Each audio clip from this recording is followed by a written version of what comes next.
Assalamualaikum warahmatullahi wabarakatuh. Pada pertemuan kali ini kita akan membahas mengenai PL/SQL exception. Sebelumnya saya akan memperkenalkan diri. Nama saya Baharudin Suwibowo, kelas 2 D3 ITA, NRP 2103 12 10 10. Dengan dosen pembimbing saya Bapak Rengga Asmara Eskom OCA. Yang pertama, kita akan mempelajari mengenai apa itu exception handling. Jadi exception handling ini sendiri adalah penanganan suatu exception, jadi penanganan suatu kejadian perkecualian apabila misalkan ada error atau hal-hal yang tidak diinginkan, maka hal-hal yang error ini tidak akan mengganggu jalannya program, dia akan ditangani. Makanya kan kita di sini pelajari sesuatu yang bernama exception handling. Jadi sesuatu yang akan menghandle sebuah perkecualian.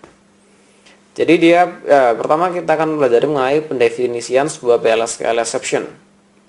Kemudian kita akan mengenal mengenai unhandled exception. Kemudian kita akan menggunakan tipe data PL/SQL exception handler. Kemudian kita akan menangkap error yang tidak bisa diantisipasi. Kemudian mendeskripsikan efek dari exception propagation dan pada nested block dan mengubah pesan exception di PL/SQL. Langsung kita menuju pada latihan soal, yaitu kita akan mencoba apabila terdapat sebuah exception dan kita akan menangani exception tersebut. Jadi karena di sini kita akan melihat apabila terdapat error, kita harus melihat errornya, maka kita akan mengaktifkan server output. Itu dengan perintah set server output on. Kemudian kita membutuhkan sebuah variabel yang bernama p gaji. Jadi di sini kita mulai mendeklarasikan, pada baris ketiga kita mulai mendeklarasikan v gaji yang dia menunjuk pada field salary pada kolom employees, sehingga tipe dari p gaji ini akan sama dengan tipe pada salary pada tabel employees. Berikutnya kita akan mendeklarasikan sebuah variabel bernama tampung, di mana tampung ini merujuk pada first name pada tabel employees, sehingga tipe data tampung ini sendiri nantinya akan sama dengan first name pada tabel employees.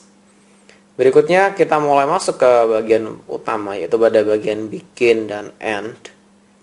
Yang pertama kita akan melakukan proses select first name into tampung from employees where salary sama dengan v gaji.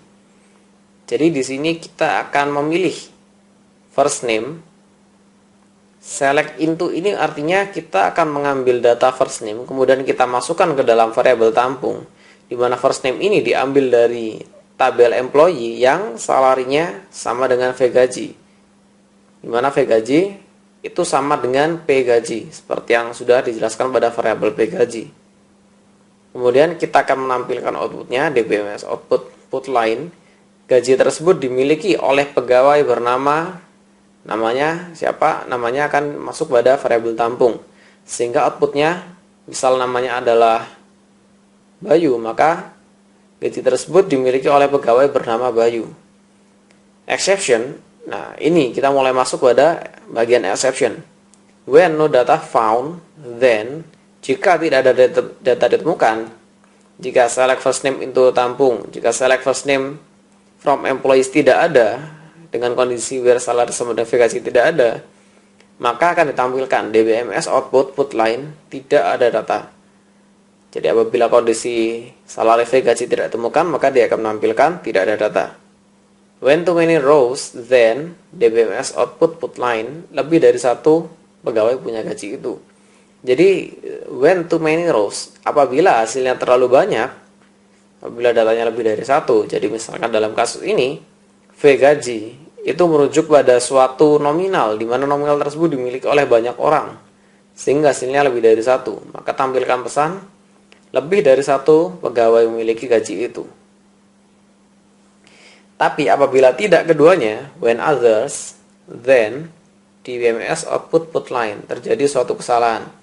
Jadi apabila exception tidak mencakup keduanya, apabila data bukan error karena data tidak ditemukan, dan begitu juga bukan error karena terlalu banyak data, maka outputnya adalah terjadi suatu kesalahan pada sistem. Artinya exception yang kita buat tadi tidak dapat menangani hal-hal yang tidak kita inginkan berikutnya. Jadi untuk mempermudah, kita sebut dengan errornya terjadi suatu kesalahan.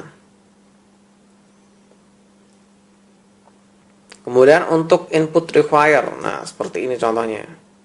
Apabila gajinya 800, kita butuh nilai ini kan, makanya kita sebut input require.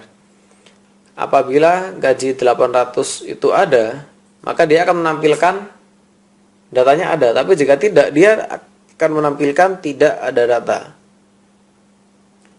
Jadi seperti yang kita coba, hasilnya adalah tidak ada data.